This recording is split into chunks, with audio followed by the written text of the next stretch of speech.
زیادتی کروں گا اگر میں بھول جاؤں شکر گڑھ اور چونڈا کی اس ماں کو جس نے ان بچوں کو پیدا کیا تھا جنہوں نے جسموں سے بم باندھ کے ہندوستانی ٹینکوں پہ لیٹ گئے تھے. یہ پڑوس میں بھارت بیٹھا ہے, وہاں تک آواز تو جائے جناب. سبیلنا سبیلنا الجہاد الجہاد سبیلنا الجہاد الجہاد سبیلنا سبیلنا سبیلنا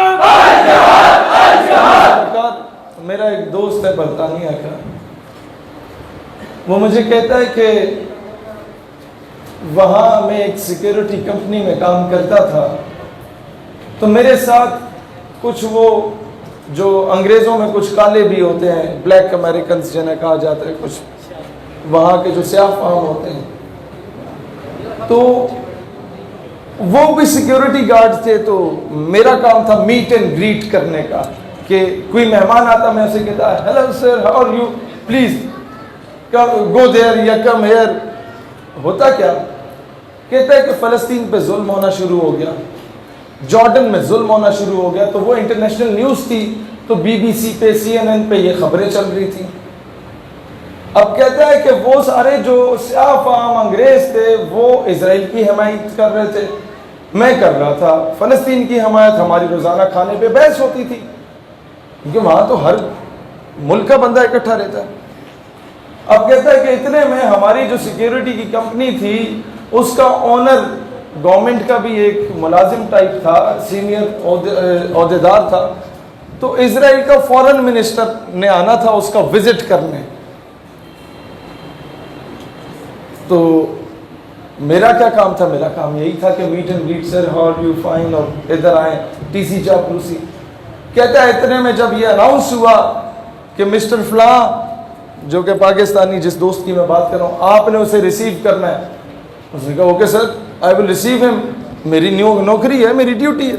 کہتے ہیں اتنے میں وہ آ گئے سارے جو میرے ساتھ بحث کرتے. کہتے ہیں اچھا جی آج وہ آ رہے ہیں تو آج سلوٹ کرو گے, وقت سلام کرو گے, وہ ٹی سی چاپلوسی کرو گے. کہتے ہیں بس اس کا یہ کہنا تھا کہ میں نے کہا نو آئی ول سلیپ ہم, میں نے چڑھ مار دیں گا. کہتا ہوا کیا کہ وہ ادھر سے بھاگا, مینیجر کو بلایا. مینیجر نے کہا کہ کیا ہوا. وہ انگریز کہتا ہے کہ مینیجر صاحب I swear to Allah, I swear to God that he said that I will slap him. میں قسم کھاندہ اللہ دی اس آکھیا بھی میں تھپڑ مار دیاں گا. تو اس نے جواب دیا you don't need to swear to Allah, تو میں قسم کھانے کی ضرورت نہیں ہے, میں کہتا ہوں ہاں میں ماروں گا تھپڑ. کہتا ہے مینیجر کی ہوائیاں اڑی, اس نے پکڑا لے گیا, مجھے کمرے میں بند کیا, اپنے باہر سے تالا لگایا. اس کے اوپر بھی ایک کیمرہ لگا ہوا تھا اور سامنے وہ ٹی وی پڑا ہوا تھا جس میں باقی کیمراز آ رہے تھے. کہتا اب میں کچھ کر تو سکتا نہیں تھا, کمرہ خالی تھا, ایویں میں ہاتھ پاؤں میرے باندھے ہوئے تھے, تو میں اس ٹی وی کی طرف ہی دیکھ رہا تھا کہ جس میں سارے ریزلٹس آ رہے تھے.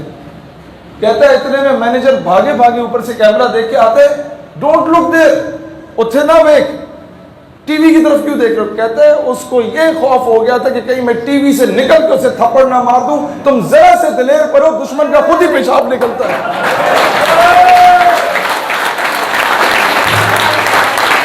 لہذا میں اپنی افواج سے, اپنی گورنمنٹ سے کہتا ہوں تمہیں اگر لشکر نہیں بھیجنے, فی الحال میں جانتا ہوں کہ کیا تقاضے ہیں, وہ نہ بھیجو. یہ جو اسٹاک پہ غوری میزائل بنایا ہوا ہے اس پہ کپڑا ہی مار دو نا, تو آدھا کشمیر ایسے ہی واپس مل جانا ہے تمہیں. میں کٹن سیکٹر اور کرن سیکٹر میں گیا آزاد کشمیر میں, تو میرا اکثر میرے بڑا اللہ کی کرم نوازی ہے جو مجھے موٹیویشن ملتی ہے نا کہ بغیر سیکیورٹی کے ہم پھر رہے ہوتے ہیں. جب چاہے کسی وزیر اعظم کو سنا دی, جب صدر مملکت کو سنا دی, جب وہ الٹی سیدھی حرکت کرے, جب چاہے امریکہ سے پنگا لے لیا, جب چاہے جا کے ڈپلومیٹک انکلیو بند کر دیا, کوئی خوف ڈر ہی نہیں. تو اس کی ایک تو سب سے بڑی وجہ یہ ہے کہ میرے آقا میری بات بنائے رکھے ہیں صلی اللہ علیہ وسلم, اور بعد میں ایک وجہ یہ ہے کہ میرا ہر دوسرے تیسرے دن ان لوگوں سے ملنا ملانا ہوتا ہے جو کشمیر میں جہاد کر کے آئے, تو ان سے مجھے وہ موٹیویشن ملتی ہے. میں آپ کو ایک سچی بات بتاؤں, کوٹن اور کرن سیکٹر میں جب آزاد کشمیر وزٹ کیا, اکثر اس طرح کے وزٹ ہوتے ہیں, آپ نے خطاب کرنا ہوتا ہے, اکثر اس طرح کے وزٹ ہوتے ہیں کہ آپ ویسے جاتے ہیں, ذرا حالات کا جائزہ لے کے آتے ہیں. تو مجھے وہاں پر جو لوکلز ہیں وہ یہ کہہ رہے تھے کہ جب یہاں پر برف جمتی ہے اور ہمارے مجاہدین بارڈر کراس کیا کرتے تھے ماضی میں, مجھے کمانڈر الیاس کاشمیری کا, آپ میں سے کوئی جانتے ہیں انہیں؟ الیاس کاشمیری شہید. میں اب کیا کیا رونا رہوں کہ ہم لوگوں نے اپنوں کے ساتھ کیا کیا ظلم کیا. خیر, ان کے ایک بڑے قریبی ساتھی مجھے ملے, کہتے ہیں کہ جب ہم لوگ بارڈر کراس کر کے جاتے تھے, اب یہ میں فوج کی بات نہیں کر رہا, فوج تو ٹرینڈ ہے, وہ تو دنیا کی بہترین آرمی ہے, صرف ان مجاہد کی جنہیں چند مہینوں کی ٹریننگ ملی, سول ٹریننگ ملی, اور وہ خود سے ہی انہوں نے ٹریننگ کی. کہتا ہم جب بارڈر کراس کر کے جاتے تھے تو وہ بنیا ہمیں یہ کہتا تھا, ہندوستانی پوسٹ پہ جو کھڑا ہوتا تھا, کہ بھگوان کا واسطہ ہے ہماری پوسٹ کو چھوڑ دو, ہم تمہیں کچھ نہیں کہیں گے, آگے جاؤ, آگے مارو, ہونے مارو. لہٰذا آپ ذرا سے دلیر ہونا, دشمن خود ہی بزدل ہو جاتا ہے. یہ قدرت کا قانون ہے. اور یہ بات غلط ہے جو ہمیں آ کے بتایا جا رہا ہوتا ہے کہ اسلام کہتا ہے کوئی ایک گال پہ تھپڑ مارے تم دوسری گال آگے کر دو. نہیں نہیں نہیں, اسلام کہتا ہے قرآن کا قانون ہے, خون کا بدلہ خون ہے, کوئی ایک لگائے رکھ کے دو چماٹ مارو. آپ کیوں جھک رہے ہو کفر کے آگے؟ جہاں یہ امن کا درس دیتا ہے وہاں پر کبھی اسلام نے یہ نہیں کہا کہ مسلمان ماں بہن بیٹی کی عزت کو پامال کیا جا رہا اور تم چوڑیاں پہن کے بیٹھ جاؤ. اسلام تو پورے پورے لشکر روانہ کر دیتا ہے سندھ محمد بن قاسم کی صورت میں. اسلام تو وہ دین ہے کہ جب غیر مسلموں نے خط لکھا طارق بن زیاد کو کہ ہمارے ساتھ ظلم ہو رہا ہے, مسلمانوں نے نہیں لکھا, غیر مسلموں نے لکھا, طارق بن زیاد اپنی فوجیں لے کے چلا گیا, کشتیوں کے ذریعے, سمندر کا رستہ تھا. اب جب دشمن کا لشکر دیکھا تو 10 گنا بڑا تھا. ہوا کیا کہ طارق بن زیاد نے جب دشمن کا لشکر دیکھا 10 گنا بڑا, اب میں آپ کو بتا رہا ہوں ایک سپہ سالار, چیف آف آرمی اسٹاف یا ایک کور کمانڈر کو کیسا ہونا چاہیے. ہمیں اپنی تاریخ پڑھنی چاہیے نا. ہمیں پڑھایا مصطفیٰ کمال اتاترک, ہمیں اٹھا کے پڑھایا وہ یہی چودھری صاحب والی بات, وہ انگریزوں کے کتے نہلانے والے ہمیں آ کے نصاب میں پڑھایا جاتا ہے. ہمیں پڑھایا جاتا ہے سنڈریلا ماں باپ سے چھپ کے بھاگی بوائے فرینڈ کے ساتھ.